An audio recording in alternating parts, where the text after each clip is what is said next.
Set of information is called data. Data हमारी ज़िंदगी में छोटी से लेकर छोटी और बड़ी से बड़ी जगहों पर इंफॉर्मेशन की सूरत में मौजूद होते हैं। जैसे छोटे स्कूल हैं, वहाँ पे किसी बच्चे किसी स्टूडेंट की रिपोर्ट कार्ड है, वो भी एक डाटा को रिप्रेजेंट करती है। इसी तरह हमारे पास जो बड़ी बड़ी मेजर कंपनीज़ हैं और जो मल्टीनेशनल कंपनीज़ हैं, उनके अंदर भी जो उनका जो एक रिकॉर्ड होता है वो एक डाटा के फॉर्म में मौजूद होता है। इसी तरह हमारी मेडिकल साइंसेस, बायोटेक्नोलॉजी की फील्ड में और इंजीनियरिंग और कंप्यूटर साइंसेस की फील्ड्स के अंदर भी जो है वो डाटा की फॉर्म में इंफॉर्मेशन मौजूद होती है और ये एक रिकॉर्ड की फॉर्म में मौजूद होती है।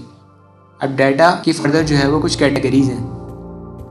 डाटा को फर्दर 2 कैटेगरीज़ में डिवाइड किया गया है, एक कैटेगोरिकल और एक न्यूमेरिक। न्यूमेरिक डाटा जो है वो किसी भी डाटा की क्वांटिटी शो करती है।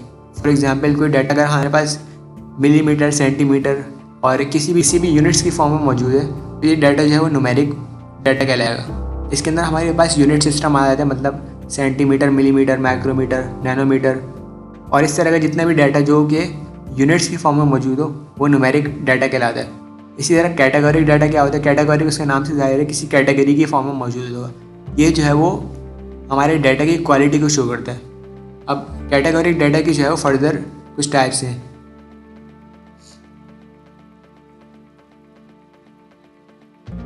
कैटेगोरिक डाटा के हमारे पास फर्दर 2 टाइप्स हैं, एक नॉमिनल और एक ऑर्डिनल। ऑर्डिनल डाटा वो होता है जैसे हमारे पास कोई भी डाटा 2 हिस्सों में डिवाइड हो या डाइकोटोमस की फॉर्म में मौजूद है। जैसे आपने मेडिकल में अगर पढ़ा होगा कि जो प्लांट का जो सीड होता है वो अगर 2 हिस्सों में डिवाइड हो तो उसको डाइकोटोमस कहा जाता है। इसी तरह डाटा भी जो है हमारे पास 2 हिस्सों में डिवाइड होता है। जैसे इसकी एग्जांपल लें, हम फॉर्म फिल करते हैं या अक्सर जो है वो सर्वे फिल करते हैं, उसके अंदर हमारे पास 2 ऑप्शन आते हैं, या तो येस या नो के। इसी तरह एग्री या डिसएग्री की। इसी तरह हमारे पास ऑप्शन आता है लार्ज या मीडियम, एग्री, डिसएग्री। इस तरह जो हमारे पास 2 ऑप्शंस की फॉर्म के अंदर जो है आंसर आता है या इस तरह का जो डाटा होता है इसको हम ऑर्डिनल डाटा कहते हैं। इसी तरह हमारे पास एक और डाटा होता है नॉमिनल डाटा। नॉमिनल डाटा जो वो डाटा कहलाता है जिसके अंदर हम लोग जो है वो किसी को भी कैटेगरी वाइज जो है शो नहीं करा सकते। इसके एग्जाम्पल हम लोग इस तरह ले सकते हैं, जैसे किसी पर्सन का जो आई कलर है वो इंडिपेंडेंट है, किसी का ब्लू है, किसी का ब्लैक है, किसी का ब्राउन है। इसी तरह हर बंदे का जो है वो रिलीजन अलग अलग होता है, हर बंदे का मजहब जो है वो उसके अपने ख्याल के मुताबिक ठीक होता है। तो इसको हम लोग जो है वो कैटेगरी में शो नहीं कर सकते, वो हर बंदे के हिसाब से अलग अलग है। न्यूट्रल लेके जो है वो हम लोग इसके अंदर कोई डिसीजन नहीं ले सकते कि ये किस तरह का, ये इसमें कौन सी चीज़ सही है, कौन सी राइट है, कौन सी रॉन्ग है। तो इस तरह का कोई डाटा होता है, इसमें हम लोग जो है वो न्यूट्रल लेके कैटेगरीज नहीं बना सकते, वो % टू % वेरी करता है। तो इस तरह का डाटा हमारे पास नॉमिनल डाटा कहलाता है। अब SPSS सॉफ्टवेयर की बात की जाए तो ये SPSS का सॉफ्टवेयर का इंटरफेस है। इसके अंदर अगर हमने इन तीनों तरह की कैटेगरीज में से कोई डाटा एंटर करना है तो वो किस तरह एंटर करेंगे? ये हमारे पास फर्स्ट 2 तरह की शीट्स होती हैं इसके अंदर, एक डाटा व्यू होती है और एक वेरिएबल व्यू होती है, जो आपको बॉटम लेफ्ट पर आपको दिखाई देगा, डाटा व्यू और वेरिएबल व्यू। वेरिएबल व्यू ये वाली शीट होती है और डाटा ये वाली।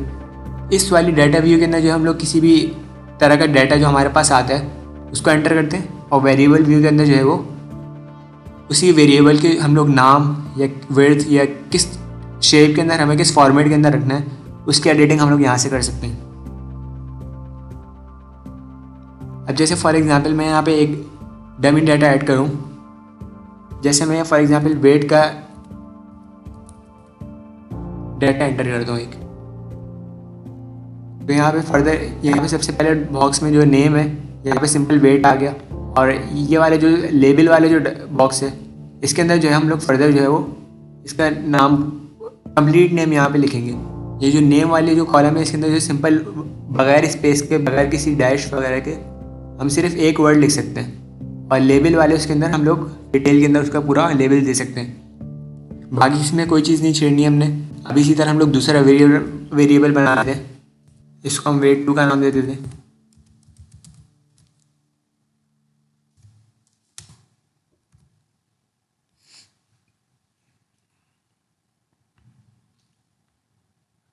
अब अगर यहाँ पे नेम वाले कॉलम के अंदर अगर आपने स्पेस डालने की कोशिश की, स्पेस बार या डैश डालने की कोशिश की, तो यहाँ पे एरर शो करेगा।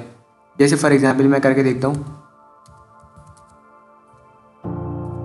यहाँ पे मैंने वेट 1 लिखा, एंटर दबाया तो ये एरर शो कर रहा है। तो इस तरह हम लोग इसको अगर यहाँ पे कुछ लिखना है तो हम बगैर स्पेस के, बगैर डैश के हम लोग यहाँ पे लिख सकते हैं। और फिर हमने लेबल दिया, बाकी सब चीज़ें खुद ब खुद आ जाएंगी। अब जो मेन चीज़ है उसके ऊपर आते हैं हम लोग। यहाँ पे हम लोगों ने अगर इस वाले कॉलम में जो मेजर है, यहाँ पर आके हम डाटा को देखेंगे। यहाँ पे हमने क्लिक किया, यहाँ पे हमारे पास तीनों तरह के डाटा शो होंगे, स्केलर, ऑर्डिनल और नॉमिनल। स्केलर डाटा वही होता है हमारे पास किसी मेजरमेंट को शो कर रहा होता है, सेंटीमीटर, मिलीमीटर, माइक्रोमीटर, लेंथ या किसी भी यूनिट को शो कर रहा होता है डाटा। ऑर्डिनल डाटा कैटेगरी की फॉर्म के अंदर होता है, और नॉमिनल जिसमें कोई कैटेगरी या ऑर्डर जो है वो शो नहीं करवाया जा सकता, पॉसिबल नहीं है, इम्पॉसिबल है। नॉमिनल में जो हम लोग कैटेगरीज नहीं बना सकते। अब ऑर्डिनल जो है वो इसके अंदर कैटेगरीज बना सकते हैं। अब जैसे फॉर एग्जांपल हम लोग समझ लेते हैं कि ऑर्डिनल डेटा हम लोग पहला वेरिएबल हमने ऑर्डिनल की फॉर्म में लिखना है। अब जैसे हम लोग समझ लेते हैं कि हमने पहला जो वेरिएबल है वेट 1, इसको हमने ऑर्डिनल फॉर्म में लिखना है, तो इसके अंदर जो है हम लोग यहाँ से चेंजेस कर सकते हैं। वैल्यूज़ वाले कॉलम में आएंगे और यहाँ पे आके हमने 3 डॉट्स पे क्लिक किया तो यहाँ हमारे पास इस तरह का जो इंटरफेस आ गया छोटा सा।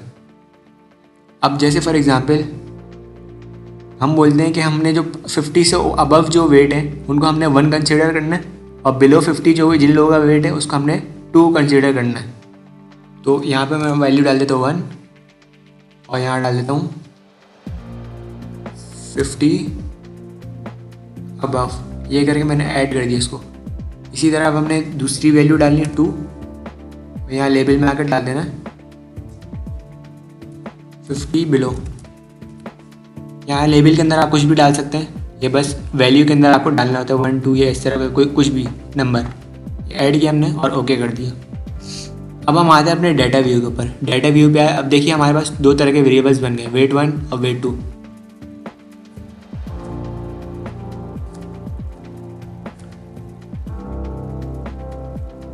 हम यहाँ पे 1 और 2 के हिसाब से डाटा डाल लें, और सॉफ्टवेयर को ये पता है कि 1 अबव 50 है और 2 जो है वो बिलो 50 है, क्योंकि यहाँ पे हमने वेरिएबल व्यू में ये चीज़ डिफाइन कर दी है। तो इस तरह जो है SPSS के अंदर सॉफ्टवेयर के अंदर जो है वो डाटा एंटर किया जाता है। इसी तरह वेट 2 है, इसके अंदर हमने कोई कैटेगरी नहीं दी तो हम कुछ भी डाटा एंटर कर सकते हैं। अब इन वेरिएबल्स के अंदर जो है वो आप वर्डिंग नहीं ले सकते, सिर्फ नंबर लिख सकते हैं। जैसे फॉर एग्जांपल अगर मैं यहाँ कुछ भी लिखने की कोशिश करता हूँ तो इस तरह का एरर आएगा, खुद ब खुद वो जो है गायब हो जाएगा। तो यहाँ पे हम सिर्फ नंबर ऐड कर सकते हैं।